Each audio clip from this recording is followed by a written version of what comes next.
কোনো অবস্থাতে এভাবে নির্বাচন স্থগিত রাখা যায় না। জানি অতীতেও এই সিলেট চেম্বারকে নিয়ে অনেক ষড়যন্ত্র হয়েছে, এখনও সেই ষড়যন্ত্র অব্যাহত রয়েছে এবং আমরা অতি দ্রুত নির্বাচন, বিশেষ করে আমরা এবং আমাদের অপোজিট প্যানেল, আমরা দুটি প্যানেলই নির্বাচন চাচ্ছি। বিনা বুথের যে চেম্বারের পর্ষদ ছিল, আমরা সেই পর্ষদকে সর্বস্তরের ব্যবসায়ীদের আন্দোলনের মাধ্যমে আমরা একটি সুষ্ঠু নির্বাচনের জন্য আমরা প্রশাসক বসিয়েছিলাম। আমাদের দাবির প্রেক্ষিতেই এখানে সিলেট চেম্বারে প্রশাসক নিযুক্ত হয়েছেন। এইখানে কোনো প্রতিনিধিত্ব নাই, যার কারণে চেম্বার অফ কমার্স অকেজো হয়ে পড়েছে। তাও একটা আশার আলো এসেছিল যে নির্বাচন হয়ে প্রতিনিধিত্ব আসবে, কিন্তু সেই নির্বাচনটি অশুভ শক্তির দ্বারা এটা বানচাল হয়ে গেল। নির্বাচন কমিশন এবং আমাদের প্রশাসকের কাছে চাচ্ছি আপনারা যেন দ্রুত নির্বাচন দিয়ে ব্যবসায়ীদের কাজ করার সুযোগ করে দেন। এখানে দেখেন আপনারা যারা প্রতিনিধি করতেছে এরা সবাই মানে বিভিন্ন ব্যবসার সাথে জড়িত, বিভিন্ন ব্যবসা কর্মের সাথে জড়িত। তাই এই রকম মানুষগুলো যদি ব্যবসা চেম্বারে থাকে তাহলে আমাদের ক্ষুদ্র ব্যবসায়ী মানে ভালো হবে। এই জন্য আমরা ক্ষুদ্র ব্যবসায়ী, আপনারা দেখছেন এবারে যে একটা আমেজ সৃষ্টি হয়েছে সিলেটে, এইরকম আমেজ চেম্বারে কোনো সময় ছিল না। ব্যবসায়ীদের অধীর আগ্রহে যে নির্বাচনটা হওয়ার কথা ছিল 1 নভেম্বর, সেই নির্বাচনটা যে কোনো কারণবশত বাধাগ্রস্ত হওয়াতে এখন ব্যবসায়ী মহলে আসলে একটি খুব সংশয় দেখা দিয়েছে। এখানে মূলত আমরা যারা প্রার্থী আছি, যারা ভোটারগণ আছেন, 3200 ভোটারগণের প্রতিনিধিত্ব করেছি আজকে আমরা মানববন্ধনে। সবারই একটা দাবি, চেম্বারের ইলেকশন কবে হবে। বিশেষ করে বর্ডার বেস ব্যবসায়ীরা তারা অনেক জায়গাতে আটকাইল, কারণ ব্যবসায়ীও বুঝতে পারবো ব্যবসায়ীর কোন জায়গাতে আটকাইল।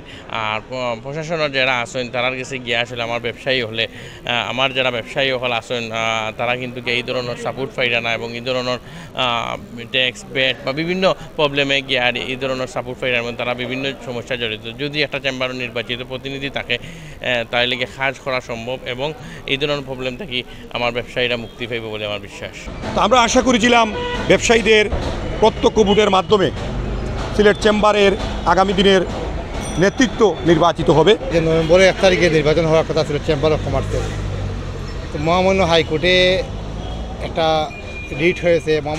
মহামান্য হাইকোর্টে রায় দিয়েছেন যে 3 সপ্তাহের ভিতরে পূর্ব ঘোষিত তফসিল অনুযায়ী নির্বাচনের ব্যবস্থা করার জন্য। সুতরাং আমরা আজকে এখানে ব্যবসায়ী ফোরামের পক্ষ থেকে মানববন্ধনের মূল উদ্দেশ্য এটা হলো যে চেম্বারকে কীভাবে সচল রাখা যায়, যত তাড়াতাড়ি নির্বাচন হবে তত তাড়াতাড়ি ব্যবসায়ীদের জন্য আমাদের মঙ্গলজনক নিয়ে আসবে। আমাদের চেম্বার অচল দেখে ব্যবসায়ীরা কোনো কার্যক্রম স্থবির হয়ে পড়েছে। সুতরাং এই জন্য আমরা আজকে ব্যবসায়ী ফোরাম থেকে মানববন্ধন করেছি। সিলেট চেম্বার সর্বোচ্চ বুটের দাবি এটা তোমার, যেহেতু ওরা ওদের বুটের অধিকারটা ফিরিয়ে পেতে চায় তোমার।